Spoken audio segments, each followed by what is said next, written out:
The general attitude seems to be that you can make more money by niching.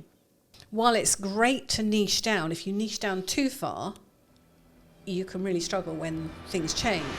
Kind of people who are lacking resilience in the respect to how the turbulent market, like you can look at geopolitics, you can look at like general politics, you can look at what are Labour about to do with like changes to corporation tax and etc. etc.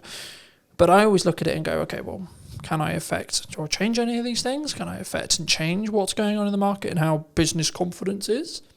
Not really. So yes, I need to be aware of what's going on and what opportunities are there, but actually the only thing I should potentially be blinkered on is the things you were talking about in regards to positioning, focus and output, but also what am I doing to develop? What am I doing? This podcast came from an idea and now I'm executing on it. It's not, I think some people, and to phrase it into a question, it's going to be like people have ideas and then they don't execute on the ideas, right? I mean, why in your experience do you think people do that? I think part of the problem at the moment, or for the last few years, has been this idea that, and it's probably going to sound very controversial, but there's a lot of talk about things like niching down. Now, it can go to an extreme, I think, and what we really need to be doing is finding ways of being adaptable, because with ever-changing markets and that, the people that survive are the ones that are going to adapt.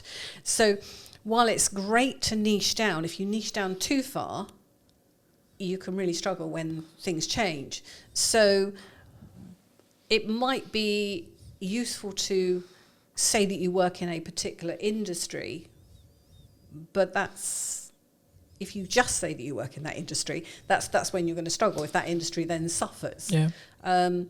So yeah, I think it's all about adaptability.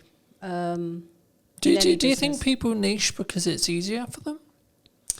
The general attitude seems to be that you can make more money by niching. Yeah, I heard that. So there are a lot of designers out there who have niched down and just say that they work in a particular industry.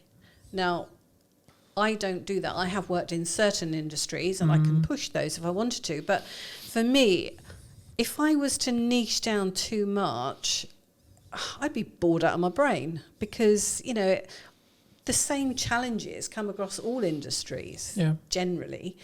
So it's, it doesn't really matter whether one week you're doing something like for, branding for a care company, and the next minute you're doing something for a plumber, something in the aviation industry or plumber or whatever. So it's the same problems, just with slightly different issues that come with those industries. But everyone's generally facing the same sort of issues. And obviously, I've got enough experience to be able to do that. Do you think you need resilience to be able to be that open? I mean, I've always been of the view that you shouldn't niche specifically into an industry, because I always use the example of say that to wedding videographers during COVID, for example, right? It's like, how'd that go? But I think for me, I get it, I get why, and I've worked with some people who are very specifically niche and it's worked for them. But for me, I also think maybe it's an authenticity thing. For me, I'd be like, I don't feel that's authentic to me. I wouldn't enjoy it. I wouldn't be able to do my best work if I was I'm just going to serve educators. I'm just going to serve accountants. I'm just going to serve designers. I'm just going to, etc. I'm just going to do podcasting. Because one of the reasons why I went into business for myself was so I could have the variation. Yep. So I could have the location variation. If one day I'm in Southampton, then I'm in Salisbury, then I'm in London, then I'm then I'm in Newbury, and so on. Yeah. But then also, one day I'm going to be doing podcasting, next day I'm going to be doing a promotional video, then I'm going to be doing a conference, then I'm going to so on. That variation regarding the work I do, but also the freedom that comes with.